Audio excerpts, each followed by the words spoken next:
भाजपकडून राज्यसभा उमेदवारांची नावे जाहीर। रामदास आठवलेंना पुन्हा संधी, तर विनोद तावडेंसह माया इवनाते आणि रामराव वडकुते यांच्या नावाची घोषणा।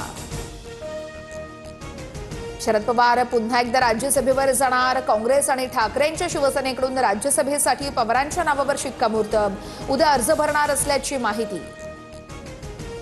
राज्यसभा निवडणुकीसाठी अर्ज भरण्याचा उद्या शेवटचा दिवस। राष्ट्रवादीच्या कोट्यातून पार्थ पवार उद्या अर्ज भरणार। उपमुख्यमंत्री सुनेत्रा पवार देखील उपस्थित असणार। उद्धव ठाकरेंनी दिलेला प्रभाग समिती अध्यक्षपदाचा प्रस्ताव राज ठाकरेंनी नाकारला। स्वीकृत नगरसेवक पदावरून मनसेची नाराजी। संजय राऊतांकडून शिवतीर्थ निवासस्थानी जात मनधरणीचे प्रयत्न। अर्ज करण्याचा आजचा शेवटचा दिवस। शिंदेंच्या दावोस दौऱ्यावेळेस एकनाथ शिंदेंचं विमान पाडू अशी धमकी इराण आणि इराकनं दिली होती। विना परवानगी विमान देशात गेल्यानं पाडण्याचा इशारा होता। रोहित पवारांचा बीएसआरच्या बेजबाबदारपणावरती खळबळजनक आरोप। अजितदादांचं विमान डाव्या नाही तर उजव्या बाजूला झुकलं होतं।